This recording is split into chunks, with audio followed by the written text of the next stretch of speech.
দেখতে দেখতে ২১ শতকের ১/৪ আমরা পেরোতে চলেছি। এত দ্রুত চারপাশ সব বদলে যাচ্ছে। ২০২৫ সে অর্থে এক তুমুল পরিবর্তনের বছর। আমরা হয়তো আন্দাজই করতে পারছি না কি বিপুল অভিনবত্বের মধ্য দিয়ে আমরা ২০২৫কে অতিক্রম করব।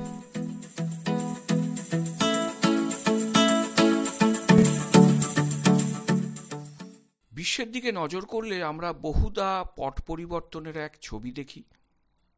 রাজনীতির ঘোলা জলে বাম ডান মতাদর্শ আছাড়ি বিচারি খাচ্ছে। আমেরিকায় যখন অতি ডানপন্থী ট্রাম্পের উগ্র সমর্থকেরা ম্যাগা বা মেক আমেরিকা গ্রেট এগেইনের নামে সমস্ত ধরনের অভিবাসনকে নস্যাৎ করতে চাইছে, তখন উল্টো পথে ট্রাম্প ও এলন মাস্ক জুটি ক্ষমতায় এসে বুদ্ধিমান টেক অভিবাসন নীতিতে শিলমোহর দিতে উদ্গ্রীব। আবার মজার ব্যাপার হলো, এ বিষয়ে বামপন্থী সেনেটর বার্নি স্যান্ডার্সের বক্তব্য অতি ডানপন্থী ম্যাগাদের সঙ্গে ঝোলে অম্বলে মিলে যাচ্ছে, যখন তিনি বলছেন যে আসলে ট্রাম্প ও মাস্কের উদ্দেশ্য হল অনুন্নত দেশ থেকে সস্তায় শ্রম এনে আমেরিকার ভূমিপুত্রদের বঞ্চিত করা। শুধু আমেরিকা বলে নয়, প্রায় গোটা ইউরোপ জুড়েই অভিবাসন ও অনুপ্রবেশের বিরুদ্ধে জনতার এক বড় অংশ বেশ সোচ্চার। এর অন্যতম কারণ ঘরে বাইরে নিয়মিত কর্মসংস্থানের বিপুল পতন, অর্থাৎ এক ব্যাপক সংখ্যক মানুষের হাতে আর নিয়মিত চাকরি নেই। এই প্রবণতা ২০২৫-এ আরও বাড়বে। কৃত্রিম বুদ্ধিমত্তা আরও কাজের ভার মানুষের হাত থেকে নিয়ে নেবে। সবচেয়ে বড় কথা, এলন মাস্কের মতো উন্মাদ কর্পোরেট বিলিয়নপতিরা এখন রাজনৈতিক কর্মকাণ্ডের ভার সরাসরি নিজেদের হাতে নিয়ে নিচ্ছেন। সম্প্রতি এলন মাস্কের জীবনীকার শেট অ্যাব্রামসন জানিয়েছেন, এলন এখন এতটাই মানসিকভাবে বিপর্যস্ত যে ফলত বিশ্ব পরিস্থিতির উপরে চরম অভিঘাত পড়তে পারে। কথায় বলে, পাগলকে সাঁকো নাড়াতে দিতে নেই। খবরে প্রকাশ, ইতিমধ্যে ব্রিটেনের প্রধানমন্ত্রী স্টারমারকে গদিচ্যুত করতে এলন মাস্ক উঠে পড়ে লেগেছেন। ২০শে জানুয়ারি দুনিয়ার তাবৎ দক্ষিণপন্থী শাসক ও রাজনৈতিক দলের নেতারা জাতি বর্ণ বিদ্বেষে শোভিত হয়ে ট্রাম্পের শপথ অনুষ্ঠানে সমবেত হচ্ছেন। কোথাকার জল কোন দিকে গড়াচ্ছে তা হয়তো ২০২৫-এ অনেকটাই মালুম হবে। জেনারেটিভ এআই আজ কর্মজগতের মুখ্য হাতিয়ার হয়ে উঠেছে। এর অর্থ, কৃত্রিম বুদ্ধিমত্তা নিজ বুদ্ধি ও ক্ষমতার জোরে নিজের পরিসরকে আরও প্রসারিত করে নতুন কাজের সৃষ্টি ও সেই কাজকে কবজা করারও ক্ষমতা রাখে।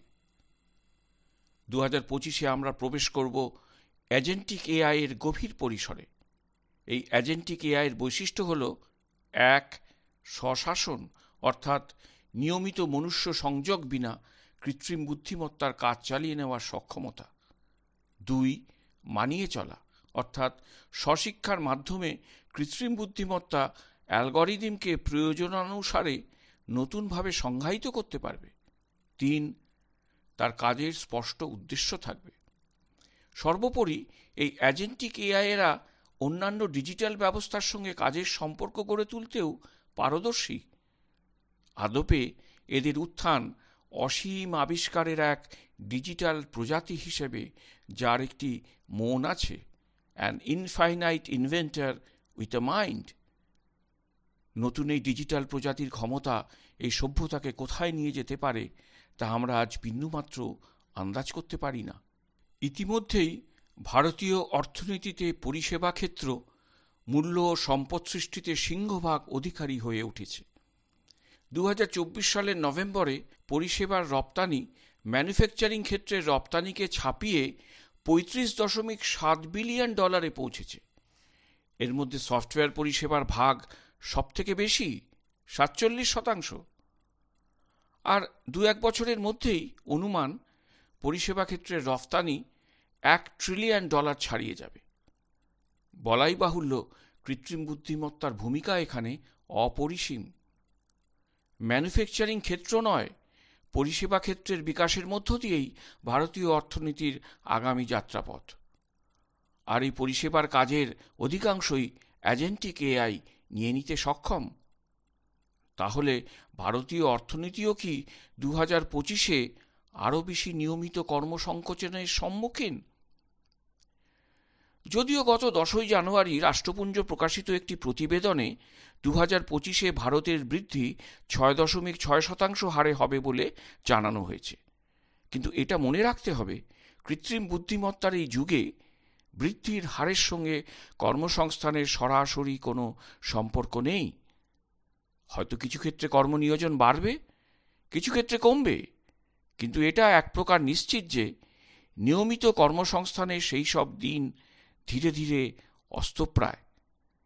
এখন যা হবে তা নানা আঙ্গিকের স্বল্পস্থায়ী ও চুক্তিভিত্তিক। টাকার নিরিখে লাফিয়ে লাফিয়ে বাড়ছে ডলারের মূল্য। দেশে অকল্পিত হারে বৃদ্ধি পেয়েছে আর্থিক বৈষম্য। অ্যালগরিদমের বয়ানে চালিত হচ্ছে অর্থনীতির দিন দুনিয়া। আমরাও আর বাদ নেই এর আওতা থেকে। বাতিল হয়ে পড়ছেন সাবেক রাজনীতিক ও অর্থনীতিবিদ। কর্পোরেট দৈত্যরা কৃত্রিম বুদ্ধিমত্তার শরীর ও মনে পুড়ে দিচ্ছে আধুনিক ব্যবসা বাণিজ্যের রীতি ও নীতি। 2025-এ এজেন্টিক এআই দখল নিয়ে নেবে অর্থনীতির বৃহত্তর কর্মপরিসর।